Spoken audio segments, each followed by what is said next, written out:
What a week it's been. Yes. Leicester City beat odds of 5,000 to 1 to become the Premier League champion. People are saying it's the best thing ever to happen to Leicester. I know, it's as if Engelbert Humperdinck never got 25th place in Eurovision, isn't it?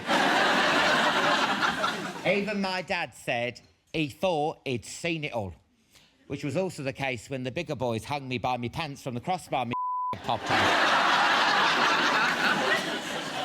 I like their manager, Ranieri. Do you like him? Yeah, but don't he take a long time to get a word out, doesn't he?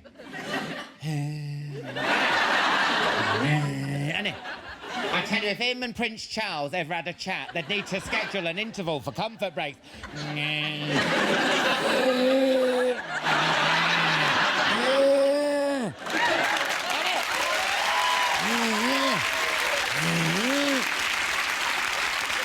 Apparently, Ranieri is the son of a butcher man.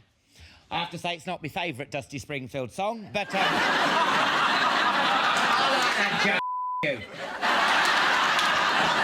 Talking of football, it's been reported that Ryan Giggs is heading for the divorce courts after suggestions he's been flirting with his PR girl. A PR girl? Oh, get him. Now the wives of his immediate family aren't good enough.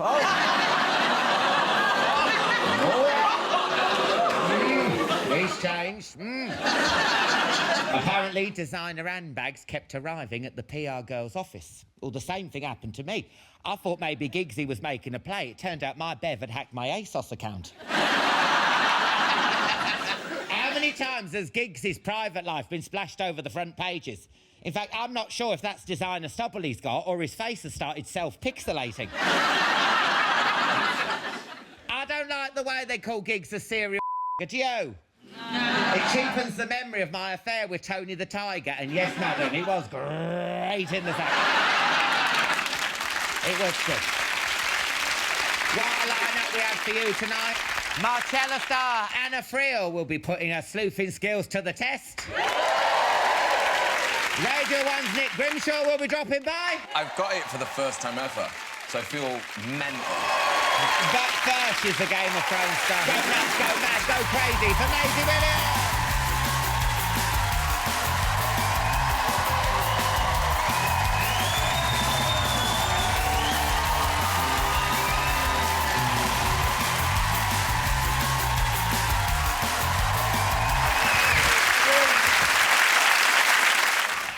Hello, love. Welcome back to Chatty Man. It's so good to see you. Thanks for having me. Last time you were on, you couldn't drink, could you? Because you were so young, but you're 19 now. Oh, it's so exciting. Yeah. But hey, we've got to say good luck for the BAFTAs on Sunday. Thank you. Thank you very much. She's up for a BAFTA.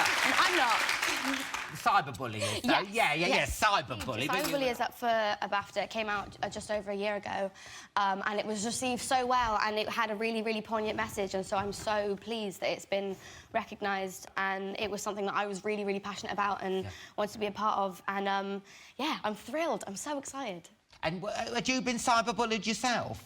Yeah, and so many people have, and that was the strange thing when I did the press for it. People were like, "Oh, so did you get cyberbullied?" I'm like, "Yeah, a lot of it happens. It's not Everyone just..." gets cyberbullied. Yeah, and it's horrible. It's not always like the worst scenario that you hear about in the news. It happens on all levels, and it is a real problem amongst teenagers. And I am still very pro-internet. I think the internet is a wonderful place, and I think so many good things do come of the internet. But we do have to. It's a problem that we do have to sort out. What would you say to anyone watching who is being cyberbullied? What would you say to them? I think the immediate answer is to log off and talk to real humans and not just the people that are, you know, hidden behind a screen, and talk to people who can help. But the overall answer is for Facebook to really crack down on their helplines and for those to be more effective and the report button to be way more effective. Yeah, true, right. Yeah, they should do that, shouldn't they? Well, anyway, now I'm going to have to point out to anyone that hasn't watched it or illegally downloaded it yet, the rest of this interview does contain spoilers. So is everyone up to speed? Yes! Who's not up to speed? Get out. Leave. Leave. It's a big spoiler. How behind are you? Are you like Series 1 and... Series 1? week for you. Sorry. A few weeks, Yeah, come back. How do they manage to keep the storylines under wraps? We get told not to disclose anything, and on the front of all of our scripts it says, like, do not discuss the... whatever's inside and whatever. And then, so after last series, there was a big cliffhanger ending where one of our leading characters got stabbed 5 times in the chest, and you're led to believe that he's dead. And then we read the scripts and he's not dead. He comes back alive again. And, sorry, spoiler. The biggest spoiler that I could have possibly said. And, Jon Snow. And so, just to spoil it a little bit more, just twist the dagger while it's in. Sorry. God, that one in season 1 is going... He's crying. And so we were told not to discuss what was inside, and so whenever we were asked the question, like, oh, so is Jon Snow coming back? And everyone was like, oh, well, I can't really say. And I was like, that's so boring. You should just say no. Because then if you say, oh, I can't say, then people know that that he is and you just can't say. Yeah. Right? So I took it upon myself to lie to absolutely every journalist, every fan, everyone that came up to me and was like, no. Look, Jon Snow. It's definitely, yeah, there we go. So I was like, no, and it was really funny because fans would come up and be like, I know you can't talk about it, but so is Jon Snow dead? Like, giggly, and I'd be like, no, yeah, he's dead. And they'd be like, oh. And now let's get back to talking about Arya, because she's way more interesting. Because you've been through it all already, hasn't it? Yeah, it's been pretty dark for That Arya. woman keeps hitting you with a stick and hitting you with a stick. Your dad, Sean Bean, has had head cut off. Your mum and her dad had their throats slit. She thinks the rest of her brothers and sisters are carked. You dress like you've done a forward roll through a Sue Ryder clothesbank. It's awful. It's disgusting. And now you're homeless, and that bloke with the faces has given you bloody cataract. I could never explain my last 6 years better than that. There we are, cataracts. How do they do the eyes? Because I heard that they're actually 2 boiled eggs. Did you know that?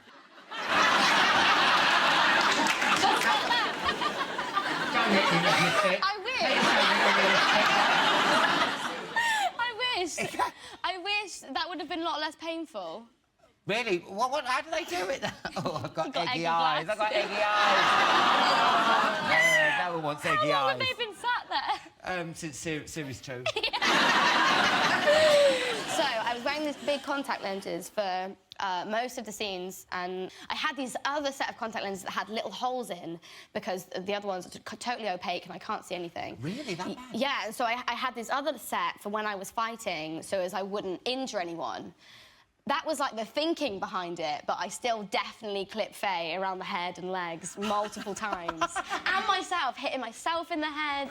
It was so embarrassing.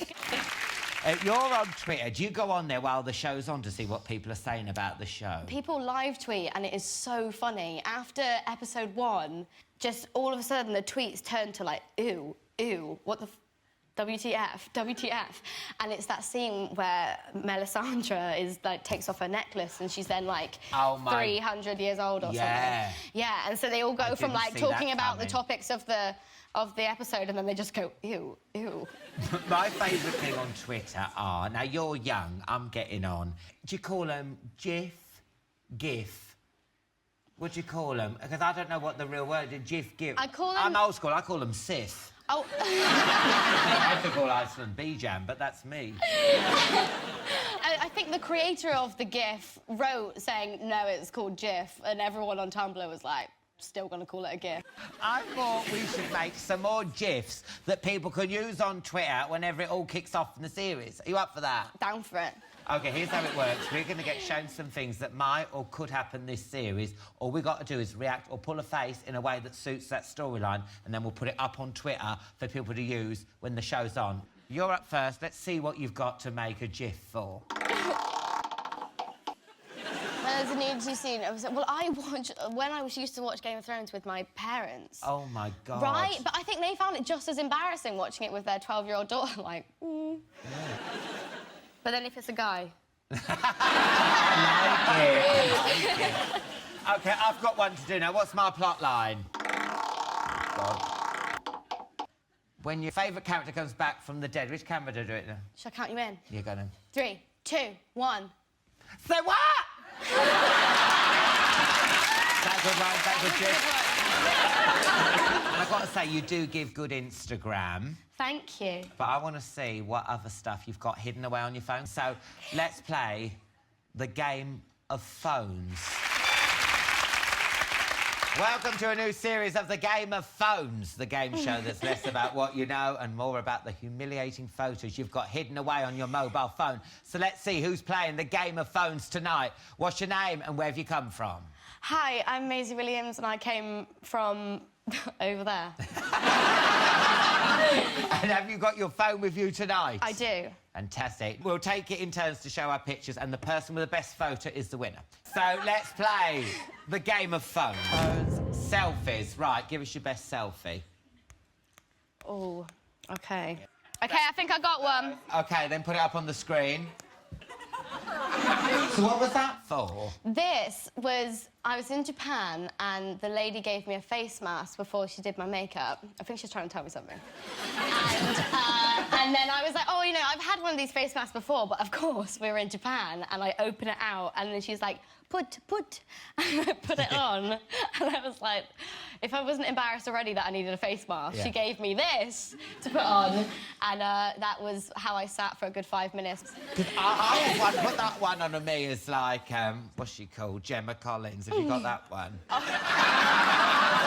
People said, God, how long did it take you to get into character to look like that?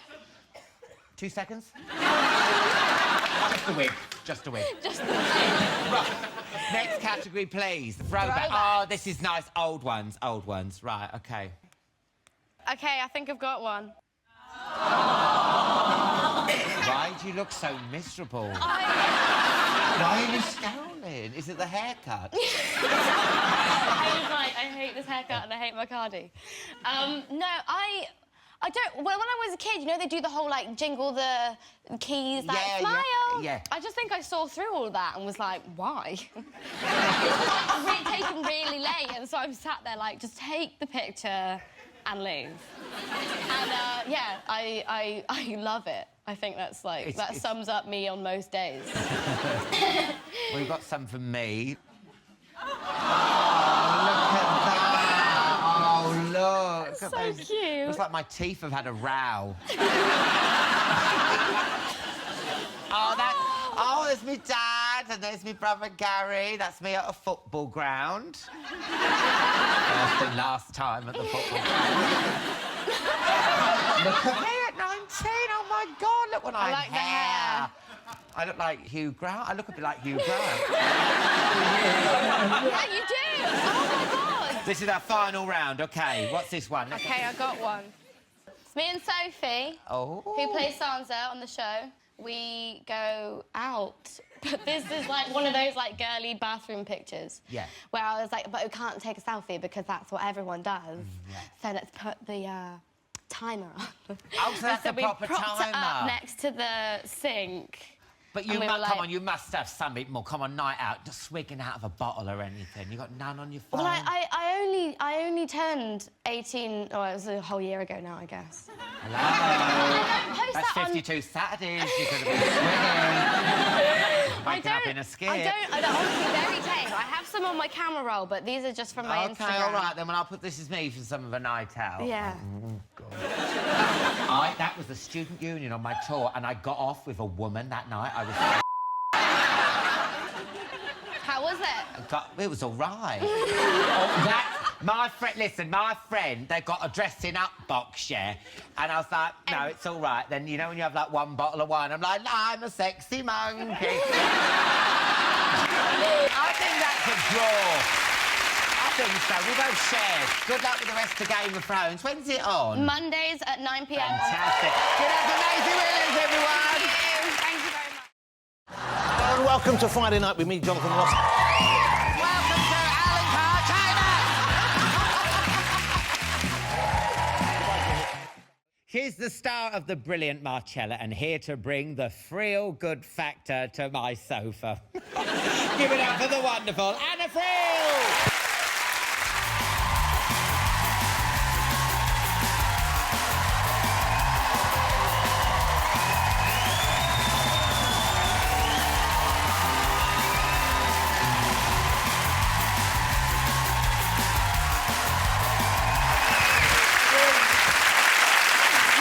such a fun audience. I was watching Maisie back there. We always have a good crowd here. We do. Well, listen, it's so lovely to have you back on my sofa. Thank you so much for having me. There you go, Angel. Thank you very much. Cheers. Listen, we've got to say, firstly, congratulations. You've become Auntie Anna. I have. I'm crap with all this who do you think you are stuff. Whose baby is it if you're the auntie then? How does that work? I have one brother, Michael, and we had, not to bring the tone of the show down and be depressing, but we had a really horrible family tragedy about 18 months ago, and they lost their baby at 9 months, 3 days. Oh, God. And so 18 months later, my brother's a doctor, and so is my sister-in-law. They got married 3 weeks after that tragedy. And this weekend, little Cara Frances Friel was born. Oh, that's fantastic! This is to Cara. Now, if you haven't seen Marcella yet, I mean, I don't want to spoil it but give them like a tasting menu. You were involved as a detective and you come back, haven't you? Yeah, she's trying to find out who... there was a serial killer on the loose and it's 10 years later. She left her job because she chose love and a family instead. And 10 years... Love. She did. She chose love. She chose love. Instead, and he tells the husband says, "I don't love you anymore." And she's got 2 kids who've been shipped off to boarding school, and she goes back to try and find out who this serial killer was. But she's got problems. She won't let it lie, will she? She won't let it lie. But it's not. She suffers from something called dissociative fugue, which is a real medical condition where you can completely blank out and can't remember what's happened. It could be for 2 days or 2 weeks, and the whole premise of the story is that you don't know who is victim or witness or suspect. It works on so many different levels, isn't it? Because actually, at a point, you could have been and Marcella's not completely innocent, and we'll find that out. Oh, OK. She's a naughty girl. Yeah, she's a bit crazy pants. You spent time with real policewomen, didn't you, to research the part? Did you do a lot of research, or was you just, like, sitting in the car playing with that siren? Every script had to go through the police, and they would authenticise it. Oh, really? Yeah, I think on the whole, it's pretty true to what goes on. The one thing I couldn't believe is that they have all their lunch boxes are in little plastic-type things, and it keeps saying, "Beware of mice." All over the police station we went to. I went, "What do you mean?" And they said, "Well, we have to literally put our sandwiches in a really tight plastic sealed thing and in the drawer because there's a lot of mice."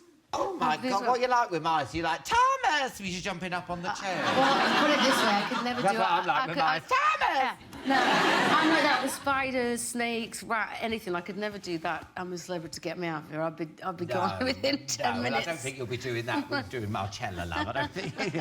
Can't see you with a crocodile cock in your mouth. God. I'm not watching me one night when they have to eat, like, balls and things. Oh, I know, That's I know. like, oh. Not when you live with it. Well,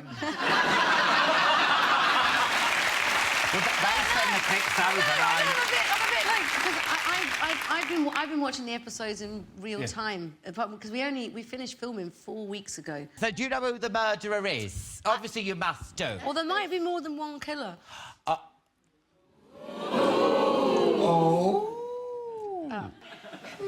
If you had to have a guess, who do you think it would be? I don't know at the minute. I thought, like, it keeps changing all the time. I thought, well, you've met all the characters there are to meet now. It's not a dream, is it? Because that off when you ever watch that and it's a dream at the end. Yeah. Really gets What, on my... Bobby Ewing? Yeah, and then you just wake up and like Series 7. No, it's not a dream. It's definitely not. No, it's not. It's definitely not a dream. Anyway, good luck with the rest of Marcella. Thank you so much. And it's on, like you said, you've got the consecutive... Yes, well, maybe just do episode 6 is Monday, and then the following Monday and Tuesday are 7. You've got 7 and 8 consecutively. OK, fantastic. Give it up for Anna Friel, everybody. First, though, he's quite simply the best breakfast DJ in the country. Give it up for Nick Grimshaw!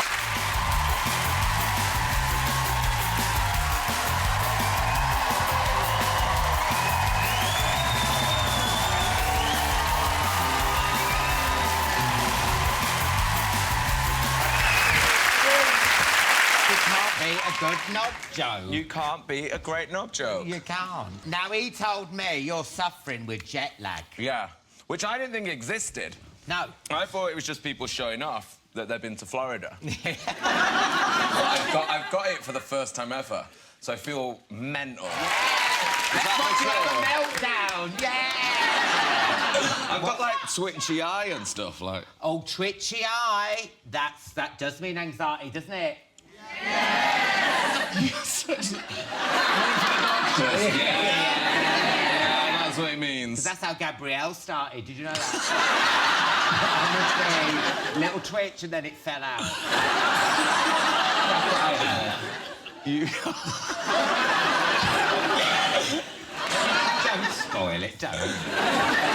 Right, well, you've just had a couple of weeks off your radio show. What's it been like getting your life back? It's been good. I had a little holiday. I went to Los Angeles. Did you stay at Calvin Harris's house or go to visit No, him? we went... Well, I was on my holiday, and then Radio 1 said to me, oh, while you're out there, do you want to do an interview with Calvin, because he's got this brand new song coming out on Friday? And they were like, and it's a secret. It's gonna be with Rihanna, and it's gonna be like, you know, oh my God, big surprise on the Friday morning. Yeah. So I was like, all right then. So we went to his house, and we got there sort of 5 p.m, something like that, and then we went live at midnight, so it was 8 a.m. here in the UK. And yeah, the house is like, it's not even a house. It's more like, it's like Neverland or like Disneyland. It's so big that when you want to go somewhere, someone drives you there on a golf cart. No way. Get on a buggy around his house.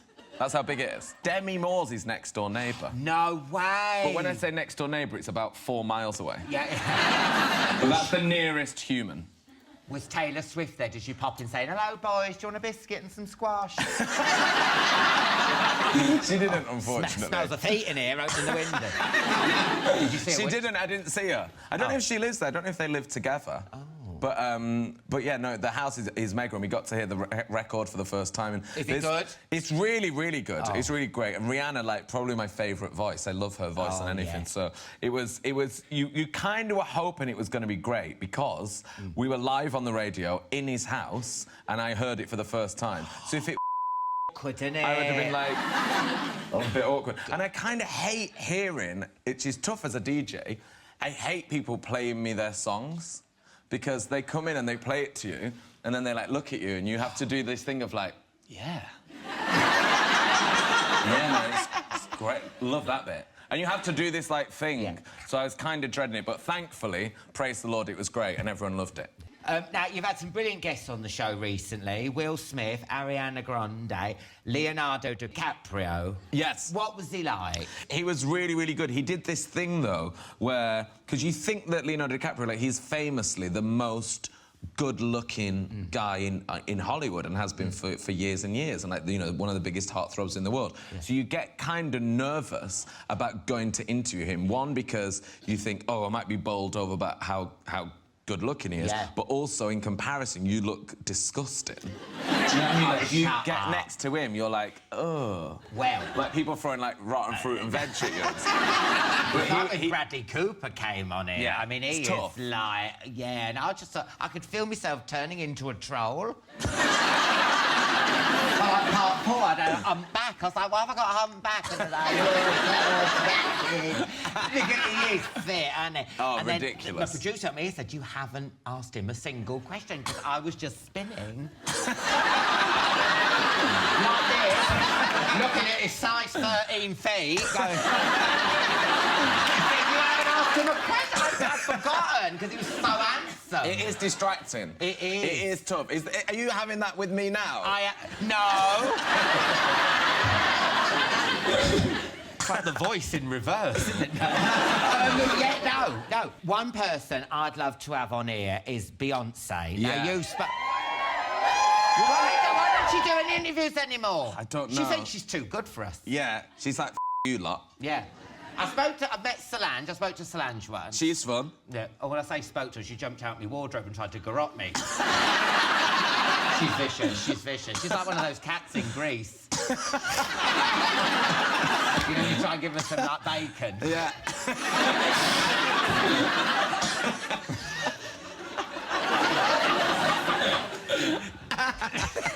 No, I haven't met I'm joking. I'm Why? joking. Beyonce never been on this show. There was a chance we tried to get. She was nearly going to do it. Right. One Friday when she did Glastonbury, and we were trying, and we were like basically moving everything because you've got to get Beyonce on, and it just didn't work out in the end. I was gutted. When we did Big Weekend in Hackney in East London, Jay-Z headlined it.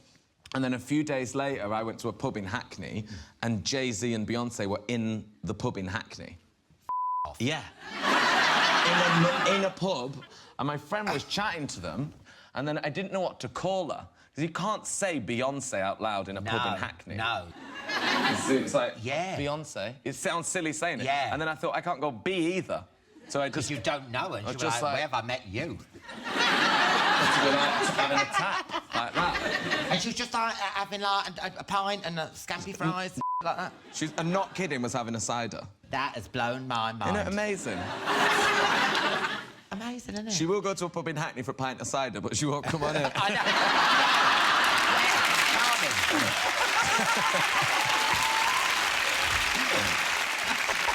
Later this month, you're hosting Radio 1's Big Weekend. Yes. Down at the birthplace of rock and roll, Exeter. Yeah! Why Exeter? Well, no, we go somewhere different every year because last year, hilarious that Taylor Swift was in Norwich. Yeah, yeah. Just as good as Beyonce being in Hackney. So, yeah, we're going to Exeter 28th, 29th of May, and we're taking Coldplay and Mumford & Sons and Alessia Cara, who's on the show tonight. Oh, yeah, she's who's brilliant. amazing. Iggy Azalea, the 1975, Nick Jonas. Yeah, it's a ridiculous lineup. Yeah. So it's the one that really kicks off festival season. And it's always a good laugh, isn't it? Do you know what? Because it's free, people like really are excited when they get there. Like the tickets went in like under an hour, like 50,000 tickets. Oh, wow. 50,000 pairs of tickets. But yeah, people that want to be there. Yeah, yeah. Well, that was the slut drop I've ever seen. Did you see that? And if you're going to wear shorts, why didn't you get to the tanning booth? Well, do you know, it wasn't... Your legs were like, you know, 2 uncooked garlic breads. But are you a bit of a frustrated rapper? Would you like to be like... I do like the genre of rap. Yeah. Why Why isn't there any gay rappers? That's what I want to know. Why isn't there like a 50 Bent or a... or a Gay Z or 2 Fudge Pack? What about... Just a list of bad I don't know. You don't have to answer, it was just a chance for me to list a load of bad puns. I don't know, but pretty interesting. yeah. It should happen. Yeah, it should be soon, surely. Come on. Come Got any gay out. rappers in the house? Now, we're about to go toe-to-toe in some hardcore anecdote action with a game of Chatty Man roulette. And because it's the last show of the series, we've decided to go out with a bang and do this in style. Yes, that's right, because this is part of the show, is actually coming to you live from an exact replica of the Chatty Man set inside the casino on board the luxury cruise ship HMS Chatty McChatface. Because I've always wanted to be, like, in a high-end...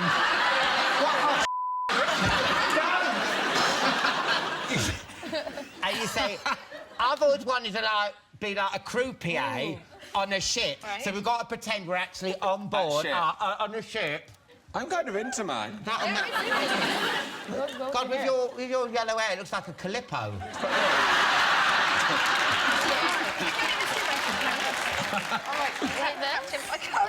Oh, do you know what? I'm not being rude, but that suits you.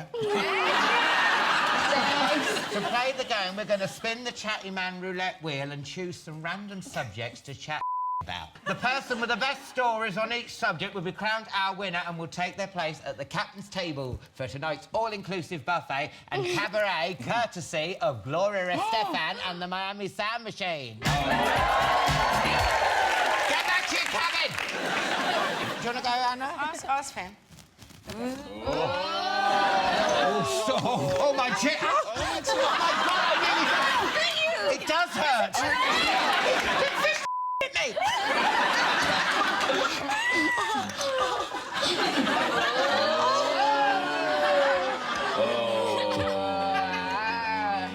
Worst celebrity encounters. I turned up in the same dress as J.K. Rowling to an event. We both kind of went, hi. Oh, And we're literally like that, go, oh, you look good. no! Was you in heat that who wore it best? Yeah. I hate that. Did you win? I'm not going to say. That's a yes. And what about you, Maisie? I celebrated my 19th birthday recently while I was in New York. Happy birthday. Thank you. I was there for the premiere for a film that I did, and Justin Timberlake scored the film. And then at the after party, I was like, "Yo, JT, you're gonna sing me happy birthday." I was very confident at the time. And then my friend Alex was with me, and she was like, "You can't say that." And then later on in the night, he sang me happy birthday, and I got it on film. That's amazing. But the best thing is that he's like, "I told you I'd do it," in the middle, and I was like, "JT." Oh. It was incredible. Hey, what about you? You met the Obamas, is that true? I did. Well, I met Michelle. Yes, I Michelle? met Michelle, the coolest. Well, Obama. Sorry, Barack. I'm kidding. No, she was really cool. I feel like I was just very underdressed and very short and awkward and uncomfortable. But she was really nice, and she said that her daughters listened to my music, which was like the coolest compliment ever. That's sweet. Yeah, she's so tall, and her arms are incredible. She has some amazing arms, yeah. Beautiful. Yeah, so that was cool. I've only ever asked for an autograph once in my life, and that was for Paul Simon. Oh, yeah. And it was from my dad, really, because we kind of grew up on Simon and Garfunkel, and I went and said, "Oh, hello," and go, "It's all right, I never do this, but please can I have your autograph?" And he just looked at me and went, off. Well, he's here tonight on the show to say Why haven't you got your beard on? because Yeah, the can we take this the Velcro bit is just I right. think this bit sticks up there as Oh, well. now you tell me what? Sorry. Yeah, stick that bit. That to bit the could go in your underneath of forehead. chin. Oh. Oh, yeah, so just tuck it under my turkey neck.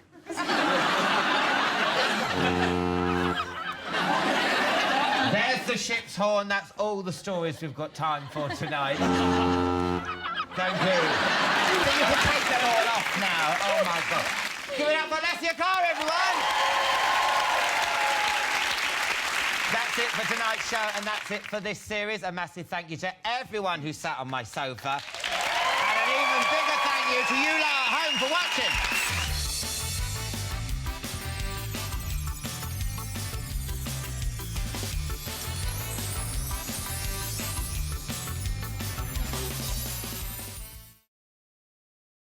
And welcome to Friday Night with me, Jonathan Ross. Welcome to Alan Carr, Chatty Man.